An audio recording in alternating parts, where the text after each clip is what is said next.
Hi, everyone, and welcome back for another episode of F-Bomb Friday. I am your host, Tracy Preston, along with my husband, Todd. Hey, hon. Hey, baby. Are you ready? I am ready. Let's hit it.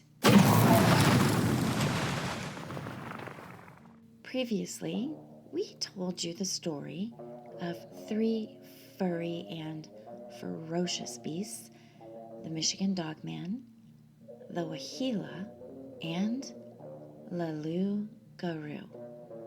All frightening, all ferocious, and none of them would you want to encounter, as it would mean a horrible death.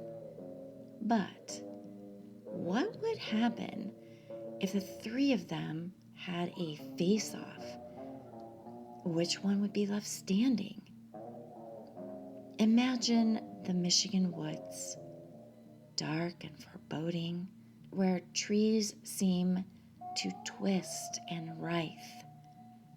It's here that the Michigan Dogman prowls, a creature so terrifying it's been known to freeze its victims in their tracks. But the Dogman's not alone in its lupine lore.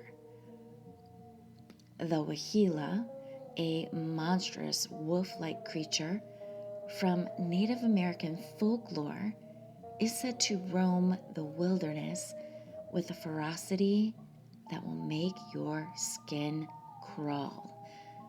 And then, of course, there's the loup-garou, the French-Canadian werewolf that's said to stalk the woods and forests in the Detroit area. If the three of these beasts were to battle, which one will reign superior? Would it be the Dogman with its haunting howls, glowing eyes, and supernatural strength?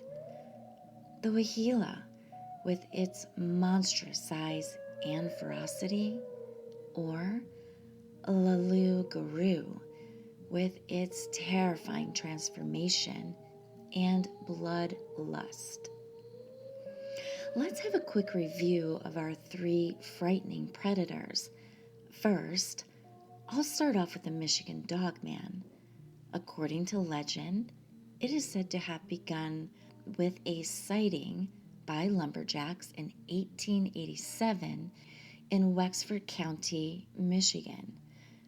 It's typically described as a large bipedal creature standing 7 to 10 feet tall with a dog's head, a human torso, and powerful limbs.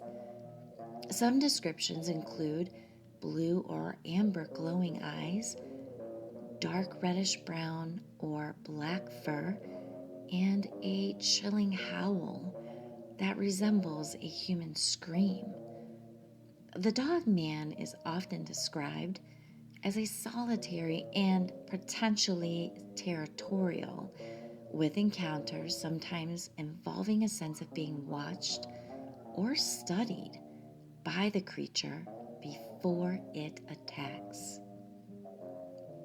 The legend includes a belief that the Dogman appears in cycles, particularly in years ending in 7.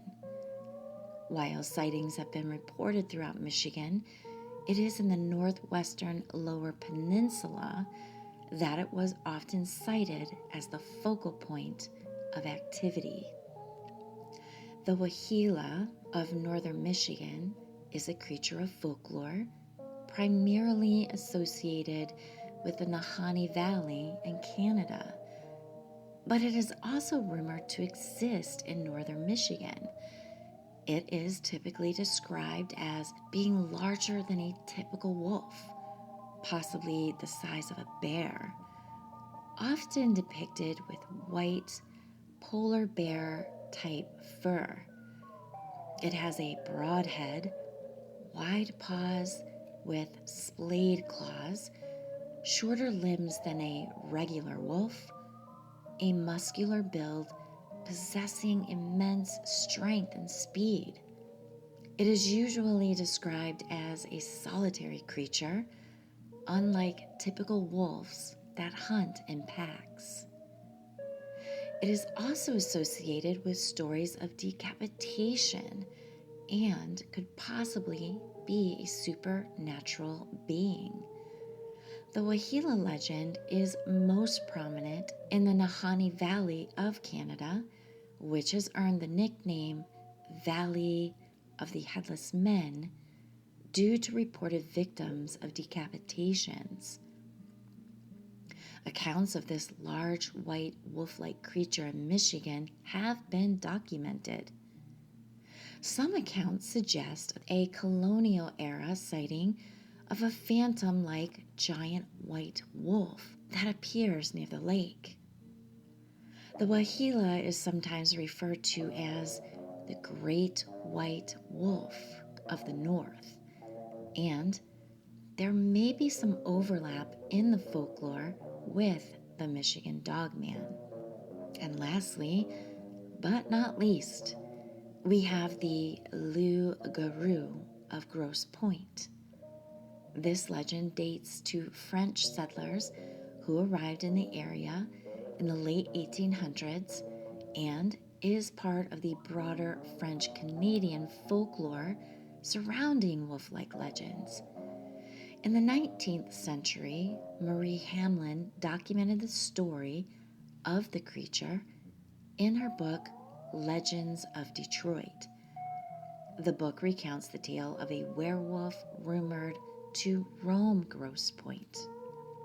The garou attacks and abducts a young bride and vanishes with her into the woods. The heartbroken husband chases the beast to the edge of the lake where it was swallowed by a large catfish. Now, the story also implies that the loup-garou, when translated from French, means werewolf, and that there were more than one. As the story goes, all it takes is a bite or a scratch that would transform man to beast. But there is one difference between the loup-garou and the others. Unlike typical werewolves that are restricted to lunar cycles to change form, the loup-garou can shapeshift at will. Legend tells us that silver can kill a werewolf, but not this one. Oh no. This one would need to be beheaded, or as the story goes, being swallowed by a giant catfish.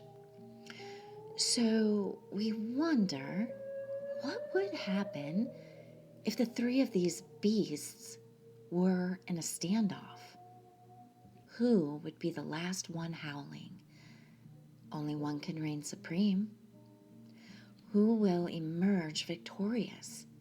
Will it be the Michigan Dogman's raw power, the Wahila's cunningness and ferocity, or the loup-garou's shape-shifting abilities coupled with its strength and agility? Well, let the battle begin. With a full moon in the Michigan sky, casting its eerie glow over the dense forest, the trees creak and sway in the wind. It seemed a night unlike any other. The creatures of the forest sensed something in the night's air, and all took cover. A rustling in the underbrush signaled the arrival of the Dogman, its eyes glowing like hot coals as it emerged from the shadows with heavy breaths. Its massive frame towered amongst the trees, muscles ripping beneath its thick fur as it let out a thunderous, screaming howl. The Wahila, a monstrous wolf-like creature from the frozen tundras, burst forth from the darkness, its massive paws pounding the earth like a drum.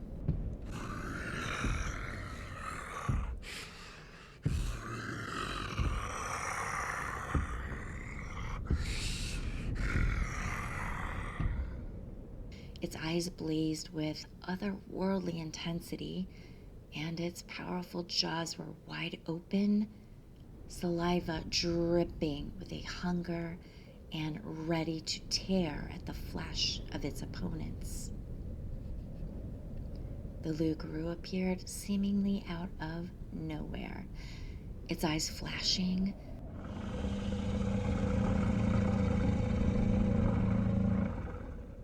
snarling and ready to pounce. A true master of disguise, a blur of fur and flesh as it transformed into its wolf-like form, its body a twisted mass of teeth and claws. The three creatures faced one another, slowly walking around in a circle as they were sizing up one another, the glow of their eyes blazing even brighter than before. The air was thick and hot. Snorts, growls, and shrieking filled the forest air.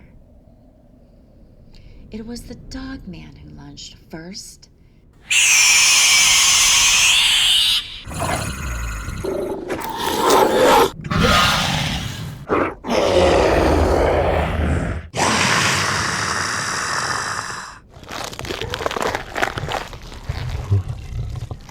Its jaws snapping wildly at the Wahila.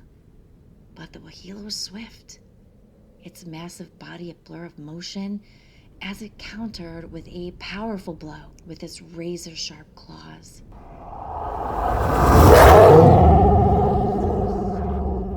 The dogman howled in pain and recoiled.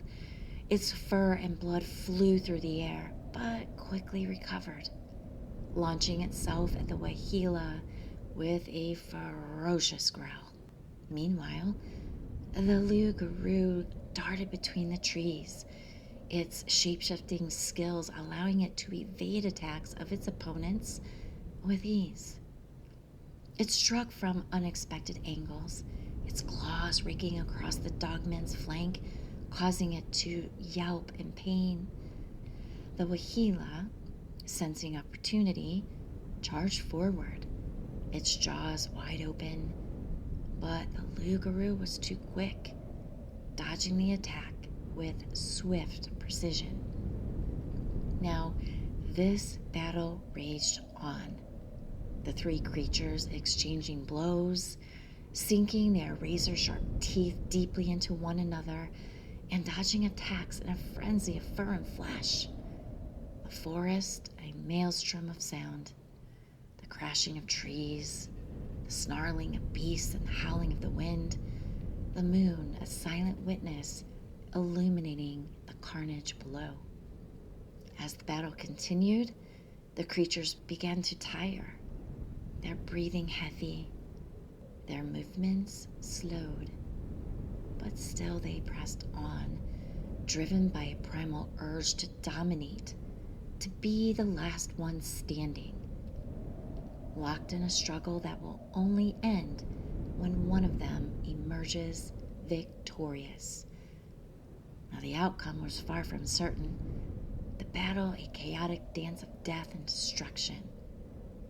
So, who would win in the battle royale of beasts? The dogman, likely possessing the rawest physical strength, while the Wahila's muscular build and size possesses a significant advantage. The Lugaroo, though strong, may rely more on its supernatural abilities and shape-shifting. Well, hun, who do you think would win the battle? Well, here's my analysis. The Michigan Dogman likely possesses the most raw physical strength, while the Wahila's muscular build and size is a significant advantage. The Lugaroo, though strong, may rely more on its supernatural abilities and shape-shifting. The Lugaroo also has only two weaknesses, silver and being beheaded. Neither opponent's having silver, however, an advantage to the decapitating Wahila if it's quick and lucky enough. The Wahila is also described as having supernatural powers and being an evil spirit. The Dogman's abilities generally described as superhuman, but not explicitly supernatural. The Dogman and the Wahila don't have any known specific vulnerabilities in their respective folklore. My conclusion is most likely the Loup-Garou, especially if it has knowledge of its opponents, which could be possible as it retains its human mind even when transformed, giving it the advantage of reason. Combined with its supernatural strength and speed, its regeneration abilities and shape-shifting skills make it a versatile and dangerous foe. While the Dogman and the Wahila are formidable, the Loup-Garou's potential resistance to physical attacks gives it a crucial edge. However, the fight could be swayed by factors like environment, strategy, or even specific interpretations of the creature's powers. Ultimately, in a battle of mythical creatures, the legend and story you favor may well determine the victor. But I'm going with the Loup-Garou. I agree. So the winner is, for us, the Loup-Garou. Who do you think would win? Let us know in the comments. Yeah, and let's not forget, the Michigan Dogman had a little scuffle with P.K. Smalls, had that weird reattached nose, and the legend suggests that maybe he got in a fight with the Dogman. That's true. So if P.K. Smalls gave him a run for his money. Yeah, P.K. Smalls lived to tell about it. He sure did, so I'm definitely going with the Loup-Garou. Well, thank you, hun. You're welcome. Well, you want to sign us out, hun? I sure do. You better lock your doors. You better lock your windows. And you might want to check under your bed. And if I find these 3 werewolf beasts under my bed, I'm going to run and hide. That's probably the best bet. Yeah, I'm not going to make it, so I'm out. Well, thank you, everyone. Thanks, everybody. And we will see you on Malice Monday for first episode of Season 8. See you on Monday.